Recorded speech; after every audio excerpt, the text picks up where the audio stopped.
Oh, So I was gone this York weekend. City. Oh yes. My uncle Tom Russell, and let me read this for you. I sent it to Bill, but he probably won't read Oh, it. I haven't looked at it yet.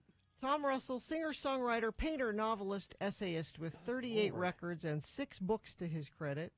Rolling Stone magazine declared Russell to be the greatest living folk country songwriter. The Los Angeles Times recently quoted Bernie Taupin, Elton John's songwriting partner, as saying Tom Russell's current album, October in the Railroad Earth, was the best record of 2019. You just wrote all that yourself, didn't you? No, I did not. You made all of that up. We found out a month or so ago that my Uncle Tom, he's my mom's brother, was invited to play at Carnegie Hall, and that's a big deal. yes, it is. How is he her younger brother or older? Older. Brother? My mom's the youngest. So thought, oh, this would be a good opportunity, like a family reunion kind of thing. Sure. Get my whole family, including Festus in Florida, to come to New York. And Aunt Nan was there. Did he show? He did, yes. Okay. And the Sainted Mary Claire and Daddy Gary were there. And as I was telling you earlier, my daughter got sick the day we were supposed to leave, so she and Joe had to stay home. They weren't there. So it was me and my boys, which I have never done something with just Festus and Muhammad. And it was kind of fun to travel with just the boys. So this show was called Roll On Cowboys at Carnegie Hall. Mm-hmm. And it was put together, you can go to x96.com/live and see some pictures to accompany this. It was put together by this guy named Andy Hedges, who's like a young, up-and-coming cowboy songwriter. And he gathered all of his mentors, all of his influences, and said, I want to honor them in Carnegie Hall and play with all of them. And these are So people... he rented the venue, did he? He didn't. I know. I mean, they...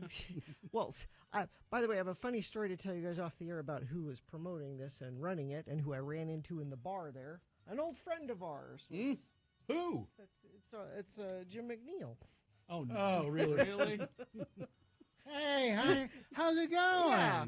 How you doing here? Yeah, it was that. It's like you guys were there. He's your uncle? But this is something where, and I'm sad, if the late, great Conway Skinner were alive today, he would have been invited to be part of this. I saw event. Waddy Mitchell was there. Waddy Mitchell was there. He and Conway Skinner were pals. Yes. Ramblin' Jack Elliott, who's 92, was Really? there. Wow. Frank Christ was there too, wasn't he? He may have been. Yes, he probably was. So it was, and we were all staying at the same hotel, like all of the. You and Waddy Mitchell? Yeah, saw him in the lobby. Wow. Seeing all these cowboy hats and big handlebar mustaches, and Yeah. but we did other things other than go to the show. Like what? How was the show, though? Was it a good show? Oh yeah, it was Sellout? There were a few seats, but not many. Mm-hmm. The night before the show, we were at the hotel bar, and I walked past the bar, and there was a guy at the end of the bar, and he pulled me over. He's like, "Are you sitting with Tom Russell over there?" I said, "Yeah, that's my uncle." He's like, "Would you introduce me to him?" I don't have tickets to the show. I would love to go to the show. I hope you said no. So they're with my boys, and I'm traveling with a bottomless pit, and his name is Muhammad. The prophet? No, my son, not the prophet. Oh, okay. You mean a bottomless pit in that he eats and eats and eats? Yes. Non-stop, this child. You should see this kid, too. He weighs 800 pounds. And so the night after the concert, and we had gone to dinner before, and we get back to the hotel room, and it's midnight, and he said, "Can I go?" And this hotel doesn't have a late night restaurant or even like a little store where you can buy snacks. Oh, okay. Nothing. One of those little boutiques. Yeah, kinda. doesn't have that. And he said, "Can I go out and find some fast food?" And I'm like, "No, it's midnight in New York. You're not just leaving and going to find, food. No, We're going to bed. Well, you could call and order a pizza. We're going to bed. So I put my earplugs in, and I went to sleep. Mm-hmm. He sneaked out? And I woke up in the morning, and there's a pizza box Yeah, good for him. on the table. Did he call? He ordered a pizza. Good for him. And it got delivered, and you didn't even hear I it. had no idea. I slept through the whole thing. Wow.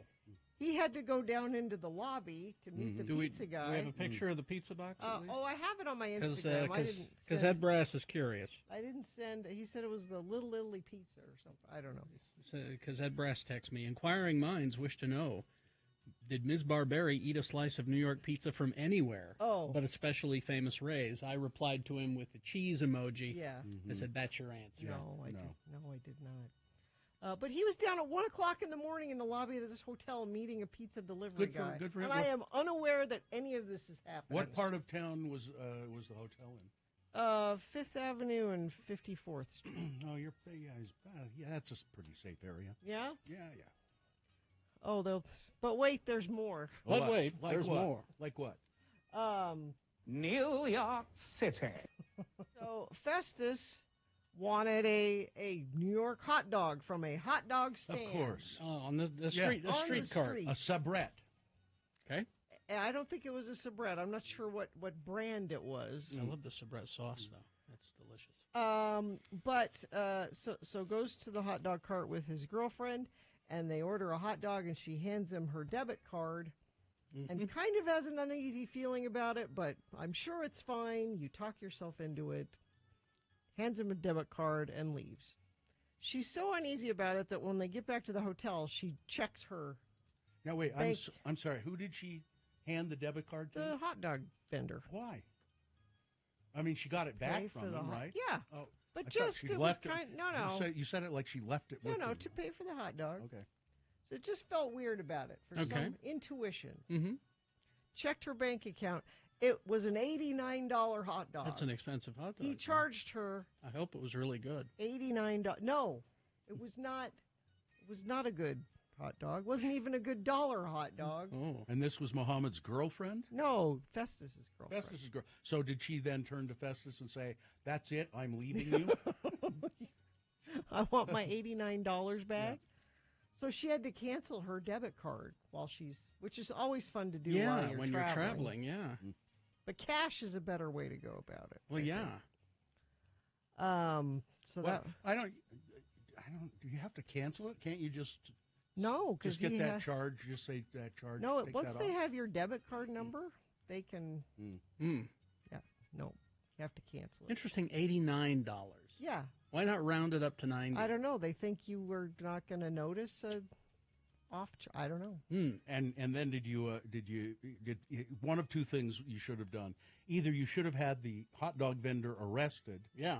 or you should have had Festus go down and beat him up. Well, we discussed that, and everyone said, you're going to go back and beat him up, right? And he's like, I don't think I'm going to get my $89 back, or that the police are going to care about any of this. And that hot dog vendor is probably not there anymore. He's moved on.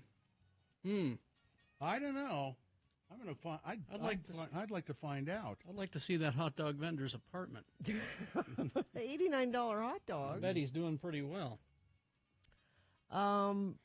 Let's see what New York City. Yes. A fun trip, though.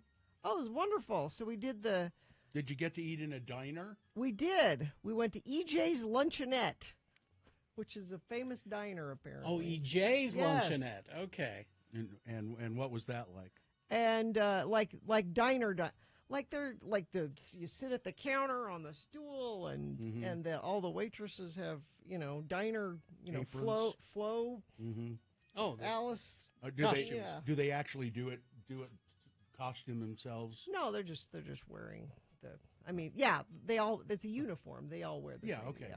It's a costume. And then we went to this other place that had all you can eat steak frites. So a French restaurant. okay. Fancy French restaurant. They all had matching uniforms as well. And you order your steak. This was good. You order your steak how you want it for the table, and they write it on the table. Okay, you want it rare, you want it medium rare, and they bring around plates, and the different plates have different donenesses for the steak, and they're just strips of steak and fries, and they will just keep putting it on your plate as much Just keep as you bringing want. it. I'm looking at the pictures of EJ's Luncheonette. Yes. Really looks pretty good. Yeah. Hearty food. Yeah. Here's a breakfast plate. It's got a sausage on it, a strip of bacon, a big slice of ham, 4 slices of toast, some eggs, and I think that looks like grits. I think that's what that Probably. is. We also ate at Joe Allen's, which Bill might know Joe Allen's, I've been to Joe Allen's Yeah. several times. which is the place you go before Broadway show, 'cause it's right there. Did And you have to make a reservation? Yes, it was packed 'cause it was Saturday night. Yeah. And we went to see the play Kimberly Akimbo, Oh, and how was that? which I had never heard of, but apparently won the Tony for Best Yeah. Musical. A couple And- of years ago. And I can see why. It was Oh, very it funny. was good? Yeah. Oh, okay. A little irreverent. And, You mean naughty? well, yeah. In fact, Festus said, I didn't know you could say the word balls in a musical. You can do that? Well, of I'm like, course you "Well, can." yeah." Yes. Well, I couldn't.